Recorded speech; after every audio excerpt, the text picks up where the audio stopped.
Pwede na tayo bumaba, tapos nagkakadala. Ganda nga. Yung pinatrabaho nila, nakita na nanonood, tapos nasiyaw ka.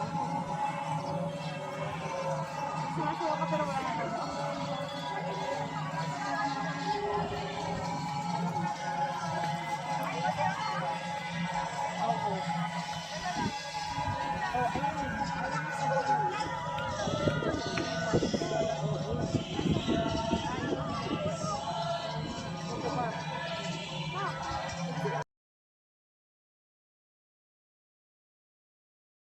Quiapo, Manila. Nagawa po din the year 1867 sa pagmamayari po ni Don Rafael Enriquez. Nag-design niya po ng bahay si Felix Rojas E. Arroyo. Siya po yung kanilang contractor and architect dito po sa Pilipinas in the year of Spanish era. At sa taong 1908 to 1986, ito pang first building ng University of the Philippines School of Fine Arts sa UP.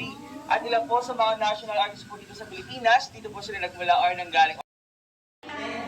This is 169,000 a night for rich people. Hindi po siya painting, it's fiberglass safe. And then, sa ceiling naman po natin, mayroon tayong mga protest po dito at iba naman po ay koi fish. Kasi po ang family arras siya, naniniwala sila sa isang feng shui. And that's why meron po silang mga ganyan disenyo. At meron po, replica po dito na yung painting ni Juan Luna, Espanya y Pilipinas. Magkakasunod po ng dalawang panig po yan. And then, alam niyo po, Bridge of Lola Pasha, or Tulay ni Lola Pasha. Kasi nga po, from the lower part in this bridge, as you can see, meron tayong mga aswang or mythical creatures like Manananggal, Capre, and Tikpan. Isa po yun sa mga story ni Lola Basha. At alam niyo po ba si Lola Basha ay isang lalaki? Ha? Opo. Yes. Sambay siya. Ay, video nila. Video yan! DJ, frame up yan. Naka-drone nyo ba to? Hi! Hawak lang. Nauto tayo.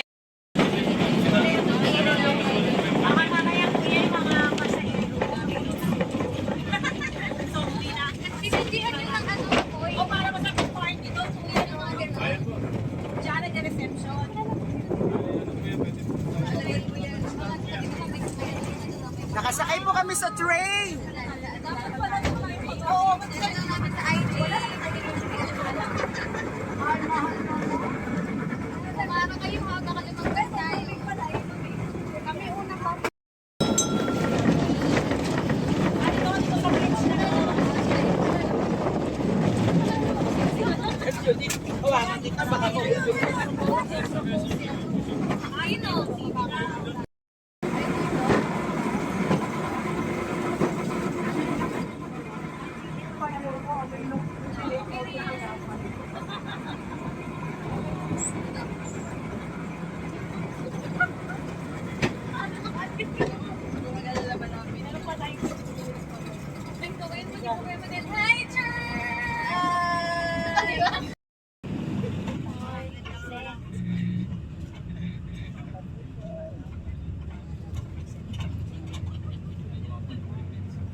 Hindi kasi maganda yung lights dito compared dun sa pinicturean natin.